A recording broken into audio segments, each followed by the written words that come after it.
Good morning, students. Now, today our topic is the extent of civilizations. कि जो civilizations develop हो चुकी थी इंडस वैली और हड़प्पा civilizations, उसका विस्तार कैसे हुआ, वो एक्सटेंट कैसे हुई और कहाँ कहाँ पे वो एक्सटेंट हुई है. The Indus valley civilization flourished beyond the Indus Valley over a vast area comprising of Sindh, Punjab, Kathiawar, NWFP, North-West Frontier Province, and some part of the Ganga basin. जो इंडस वैली सिविलाइजेशंस है वो क्या है, flourished हुई, मतलब फल फूली, वो डेवलप्ड हुई. पहले तो वो कहाँ पे हुई थी, इंडस वैली पे हुई थी, और इसके बाद बियॉन्ड, इसके बाद कहाँ पे वो वास्ट एरिया में फैलना शुरू होगी. कौन कौन से एरिया कंप्राइजिंग है, कौन कौन से एरिया शामिल है इसमें, जहाँ पे इंडो वैली सिविलाइजेशंस क्या है, एक्सटेंड हुई. उनमें है Sindh, Punjab, Kathiawar, north west frontier province और some part of Ganga basin. और कुछ हिस्से क्या है गंगा बेसिन पे इंडो वैली सिविलाइजेशंस क्या है डेवलप हुई, एक्सटेंड हुई.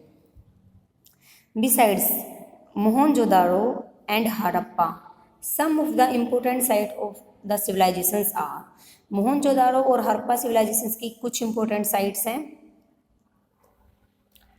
Lothal and Dholavira in Gujarat, Kalibangan in Rajasthan, Ropar in Punjab, Banawali and Rakhigarhi in Haryana, Alamgirpur in Uttar Pradesh, Kot Diji and Chanhudaro, ठीक है, चहुदारो इन सिंध. ये क्या है, 6 साइट्स हैं मोहनजोदारो की और हड़प्पा सिविलाइजेशंस की. अब जो ये एक्सटेंड हुई है इसकी मेन फीचर्स क्या है, ठीक है, मेन फीचर्स और हड़प्पा साइट्स, जो हड़प्पा साइट्स हैं उनकी मेन फीचर्स क्या हैं. First, well planned city. जो हड़प्पा सिविलाइजेशंस है इसकी सिटीज़ हैं वो एकदम वेल प्लान्ड हैं और डेवलप्ड हैं. कैसे, Indo valley sites had a superb town planning. जो इंडो वैली साइट्स हैं इसमें जो विलेजेस वगैरह हैं वो क्या है, सुपर्ब टाउन प्लानिंग है. जो उनके टाउन वगैरह को बनाया गया है एकदम सुपर प्लानिंग के साथ बनाया गया है. The street of sites cut each other at the right angle divided the city into rectangular blocks. जो स्ट्रीट्स हैं हड़प्पा साइट की वो क्या है, एक दूसरे को राइट एंगल पे कट करती हैं, और राइट एंगल पे कट करती हैं तो सिटीज़ क्या है रेक्टेंगुलर शेप की हो गई हैं. रेक्टेंगुलर उसमें क्या है अलग अलग ब्लॉक्स बन गई हैं. This type of town planning was a unique features of Indo valley. Indo valley की जो ये रेक्टेंगुलर ब्लॉक्स बने हैं ये फीचर्स क्या है, इसको अपने आप में, ये टाउन प्लानिंग की फीचर्स है, अपने आप में इंडस वैली को क्या बनाती है, यूनिक बनाती है. The other civilizations did not have this features. जो और अदर सिविलाइजेशंस जैसे चाइना वगैरह के सिविलाइजेशंस हैं वो उन सभी में ऐसे फीचर्स देखने को नहीं मिलती. The main street were as wide as 30 feet. जो स्ट्रीट होती थी सिविलाइजेशंस की, हड़प्पा सिविलाइजेशंस की, उनकी स्ट्रीट्स कितने फीट चौड़ी होती थी, 30 फीट चौड़ी होती थी उनकी चौड़ाई. Every street had a lighting system. सभी स्ट्रीटों में क्या था, लाइटिंग सिस्टम था, लाइट की अच्छी सुविधा थी वहाँ पे.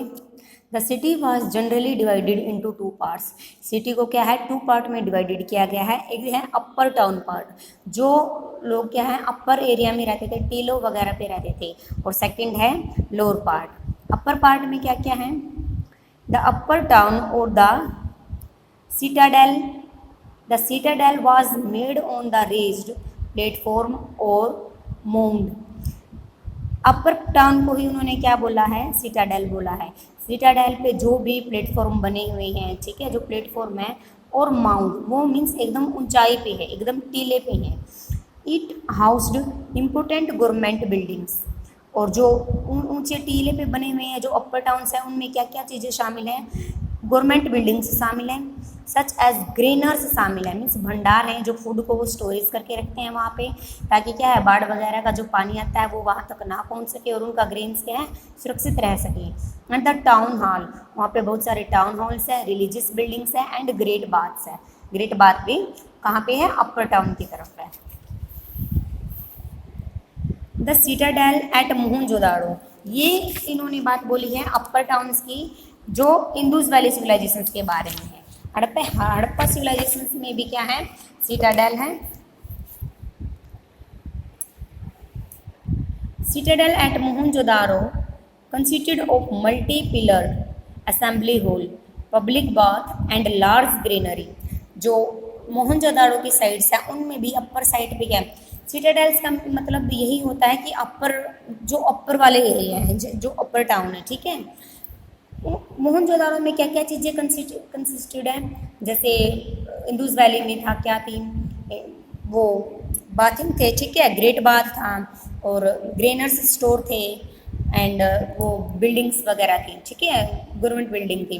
लेकिन मोहनजोदाड़ो में क्या क्या है, मोहनजोदाड़ो में मल्टी पिलर्ड असेंबली हॉल हैं जो क्या है, पिलर्ड वगैरह से बने हुए हैं, पिलर्ड पे टिके हुए हैं।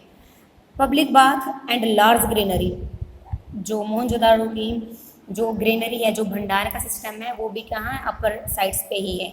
इन केस ऑफ फ्लड्स और अटैक, अगर मान लो किसी वजह से फ्लड्स आ जाती है या अटैक कर देता है, बाहरी आक्रमण हो जाते हैं, people use to take shelter in the citadel. People क्या करते हैं, यहाँ पे टीलों वगैरह पे आके बस जाते हैं। जो यहाँ इन्होंने एक एग्जाम्पल दे रखा है मोहनजोदाड़ो का, the citadel at Mohenjodaro. The lower town, it was at a lower level and it was basically the residential area where common people lived। जो लोअर लेवल है वो क्या है, लोअर टाउन है, जहाँ पे लोअर लेवल है एकदम नीचे जहाँ पे लोग रहते हैं, वो बेसिकली रेजिडेंटली एरिया है, वहाँ पे कॉमन पीपल क्या करते हैं, निवास करते हैं। एक फर्स्ट फीचर्स होगी हमारी कंप्लीट की वो वेल प्लान्ड सिटी है, कैसे लोग रह रहे हैं, नीचे एरिया में कौन रहता है और जो अपर टाउन्स है उनमें कौन रहता है, स्ट्रीट वगैरह कैसी है। सेकंड है वेल प्लान्ड हाउसेस, उनके हाउसेस के यहाँ वेल प्लान्ड है, एकदम योजनाबद्ध तरीके से बनाए गए हैं।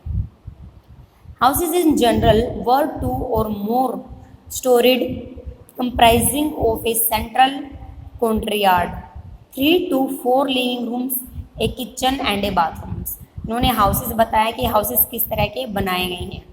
हाउसेस में क्या होता है, 2 and more storied होते हैं, 2 या इससे ज़्यादा क्या है, मंजिल होते हैं, means first floor second floor होते हैं। और क्या क्या शामिल है, central courtyard, central courtyard means बीच में क्या है, आंगन भी है। जैसे आंगन होता है ना, घर होता है और बीच में फिर आंगन होता है जहाँ पे तुलसी वगैरह का प्लांट्स लगाते हैं, तो आंगन भी होता है उनके घर के बीच में। 3 to 4 लिविंग रूम्स, 3 या 4 लिविंग रूम होते हैं, इनमें एक किचन होता है और एक क्या होता है, बाथरूम भी ऐड होता है, ठीक है। इन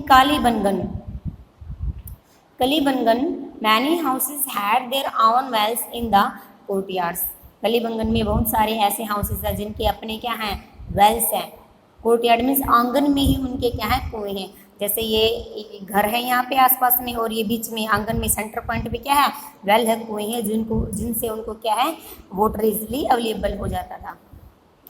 houses were constructed with standardised burnt bricks, जो हाउसेस बने हुए होते थे वो ब्रंट ब्रिक्स के बने होते थे, मीन्स पक्के ईंटों के बने होते थे। Elsewhere in non contemporary world mud bricks were used and burnt bricks were almost unknown. जो अदर एरियाज थे वर्ल्ड के, मीन्स जो अदर सिविलाइजेशन थी वो उनमें क्या कर रहे थे, जैसे हड़प्पा सिविलाइजेशन में या इंदू वैली सिविलाइजेशन में क्या था, पक्के ईंटों के घर बनाते थे। बट और भी सिविलाइजेशन थी जो हड़प्पा इंदू वैली सिविलाइजेशन के साथ साथ डेवलप हुई थी, उनमें क्या है, कच्ची ईंटों से घर बना देते थे, ठीक है। और उनको अभी तक नॉलेज ही नहीं था ब्रंट ब्रिक्स के बारे में, उनको कुछ पता नहीं था, उनके घर कच्ची ईंटों के होते थे। बट हिंदू सिविलाइजेशन में हाउसेस किस चीज़ के बने होते थे, ब्रंट ब्रिक्स के बने होते थे। Stone buildings were conspicuous by their absence in Indus valley cities. But जो इंदूज वैली सिटीज़ में जो स्टोन बिल्डिंग है, मीन्स जो पत्थर के बने हुए होते थे, उनके बारे में इंदूज वैली को क्या है, नॉलेज नहीं था, अब्सेंस थी उनके बारे में, इनको नहीं पता था। जो कौन स्पीसीज एकदम विशिष्ट टाइप के, जो स्पेशल टाइप के स्टोन होते हैं, उनके बारे में इंदूज वैली सिटीज़ को पता नहीं था। हालांकि वो किस चीज़ के घर बनाते थे, ब्रंट ब्रिक्स के घर बनाते थे। देखो इन्होंने यहाँ पे दिखाया गया है, no structure in the site could be built higher than the permitted limit, कि जो परमिटेड लिमिट होती है उससे ऊपर उनका कोई हाई नहीं है, फर्स्ट फ्लोर है या सेकंड फ्लोर है उनका। और जो इनके हाउसेस के हैं ब्रंट ब्रिक्स के बने होते हैं, पक्के ईंटों के बने होते हैं, ठीक है। वो स्टोन्स बिल्डिंग नहीं है क्योंकि इनको स्टोन्स के बारे में अभी तक नॉलेज ही नहीं है। नेक्स्ट ड्रेन सिस्टम, जो इनके हाउसेस होते थे, जो हाउसेस का ड्रेन सिस्टम क्या था, मीन्स जो वेस्ट पानी था वो कहाँ पे जाता था और किस तरह बाहर निकाला जाता था सीवर के थ्रू। The drain system